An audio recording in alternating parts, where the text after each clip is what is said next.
let me tell you the story of a man.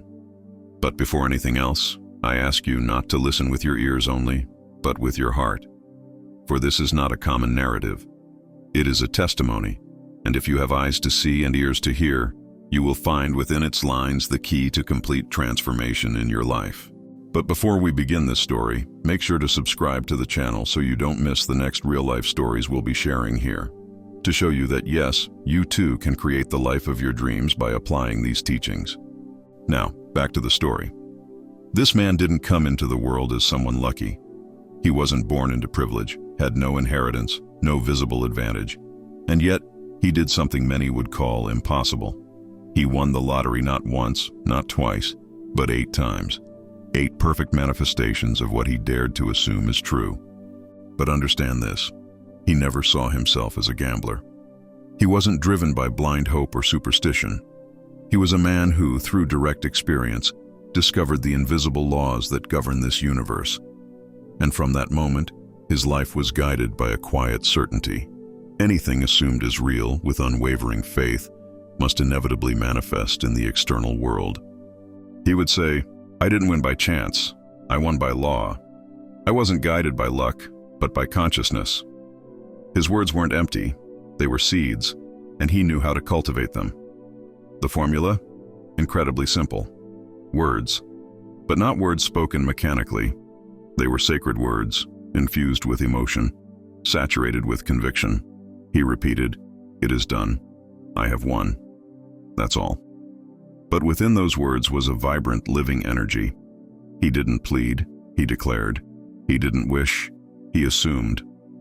In the silence of his room, night after night, he turned away from the world of the senses. He closed his eyes, not to sleep, but to awaken. There, in the sacred temple of imagination, he constructed his reality. He saw the check, heard the applause, felt the heat of success, and more importantly, he believed so completely that the external world, limited and illusory, had no choice but to conform to his inner state. This man understood what few do. Imagination is not fantasy. It is the very creative activity of God within us. When fueled by deep belief, it becomes the most powerful force in the universe. No army can compare. No statistic can limit it. With each victory, he went deeper into the truth, and the deeper he went, the less he worried about the how. He gave up logic, calculation, and probability. The how belongs to the universe. His only role was to assume the feeling of the wish fulfilled, to live from the end, to breathe as one who had already received, to walk as one who already possessed. I remember a moment right after his 3rd victory. A friend asked him, "But what if it doesn't work next time?" And he simply smiled, because he had already seen the next victory in his mind, already felt the joy, already received the congratulations in his imagination. To him, the future had already collapsed into the now. That is true faith, not blind hope that something might happen, but living faith that knows it already has. The first time he won, his pockets were empty, but his imagination was abundant. He closed his eyes and transported himself to the results scene. He felt the paper in his hands, heard the clerk say, "Congratulations." Then he repeated, "It is done. I have won." And that became his mantra, his inner breath.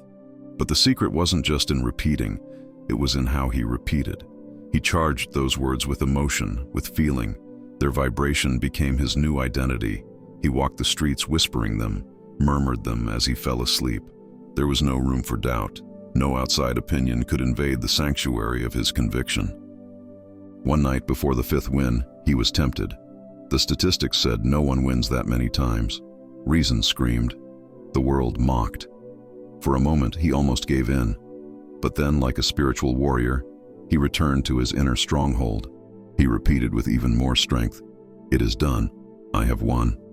And once again, the impossible became real. Do you understand what this means? The external event, the drawn numbers, the check, the announcement, was only the consequence. The true cause was always the firm, unshakable internal assumption. The outer world is just a mirror, and what we reflect first in the mind.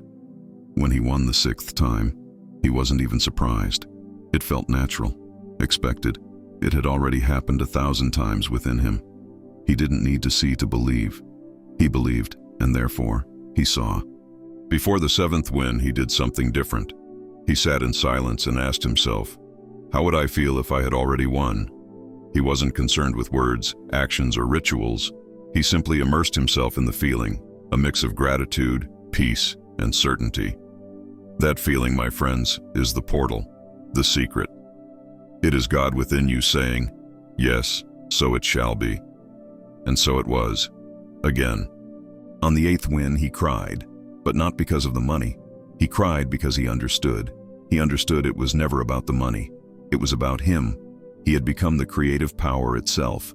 He no longer sought miracles. He was the miracle. He realized that time does not exist for those who know. When you truly assume the end, time bends, probabilities dissolve, the entire universe conspires, because it has no choice but to respond to a state held in faith. When this man understood the real power of imagination, something within him broke, or perhaps something was finally freed. He saw that he had spent years trapped in reactivity, reacting to his bank balance, to the news, to other people's words. But all of that was illusion. The real reality, the one that moves mountains and changes destinies, was never outside. It was always within. He realized that by saying, "It is done, I have won," he wasn't creating something in the future. He was claiming something eternal, something already existing in his inner dimension. Creation doesn't happen in time. It happens outside of it. Time is only the stage where consciousness plays its drama. So he stopped living as a servant of circumstance. He moved as a master, a sculptor of reality. Each day, each victory, his faith was strengthened not by external proof, but by a growing certainty that reality is not found. It is molded, it is assumed, and then it manifests. He told me once, and I quote him exactly, "Neville, I'm not waiting for the universe to respond. The universe is waiting for me to declare." These words stayed with me, for he had understood what so many still miss. Manifestation doesn't depend on effort, but on identity. You don't receive what you want, you receive what you are. And to be, in this context, means to feel already in the desired state. He had learned that repeating words isn't enough. If those words aren't saturated with emotion and faith, they are just sounds. But when spoken with truth, they become flesh. They become destiny. There were days he walked through the streets like someone who had already received. His steps didn't show anxiety, but confidence. His eyes didn't search for signs. The sign was already within. And this is what I want you to understand. The true sign of manifestation is not out there.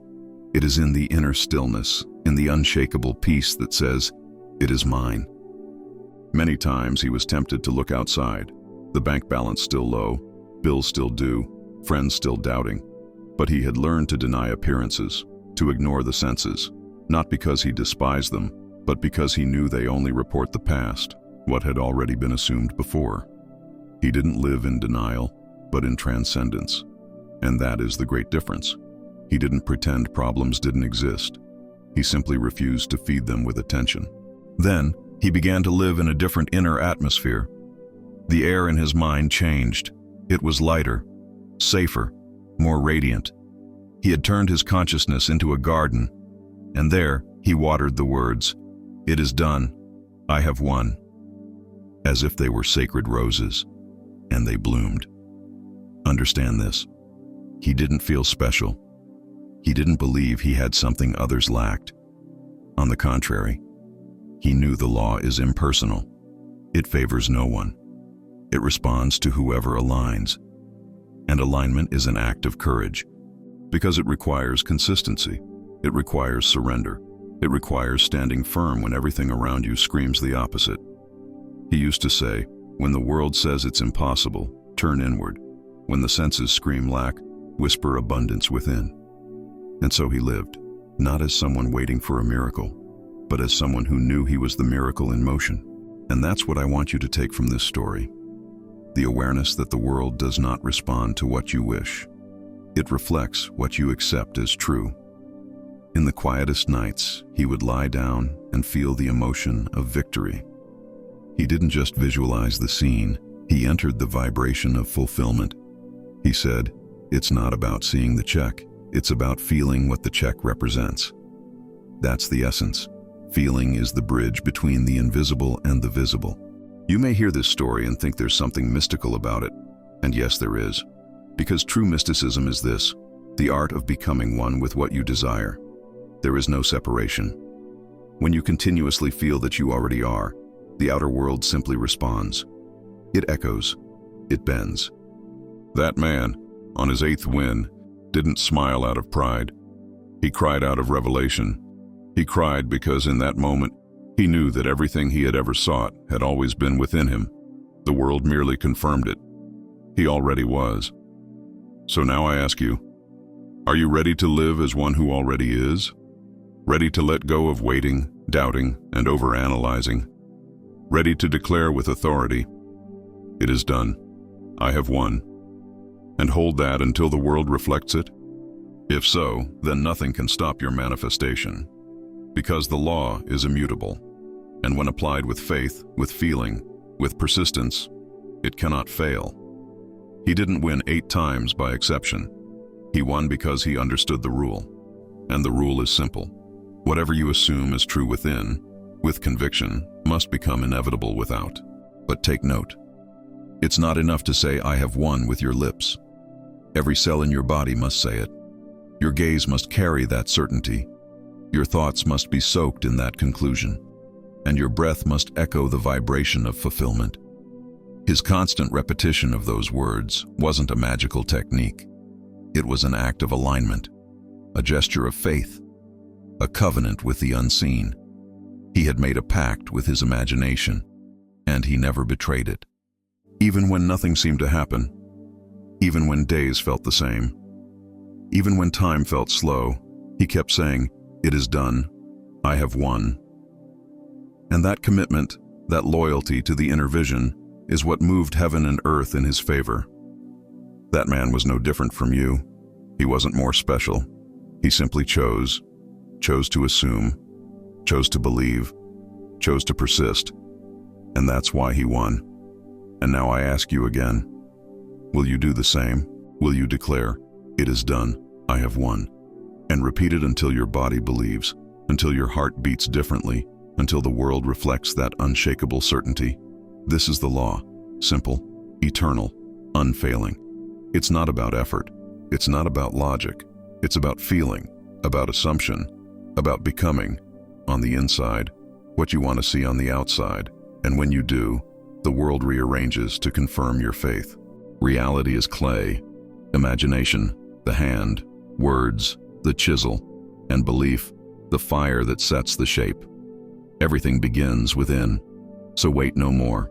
Close your eyes, feel, assume, declare. If this resonated with you, write in the comments, "It is done." Declare without fear that your desire is already real. And if you want to keep receiving teachings that awaken your inner power, subscribe now to the channel.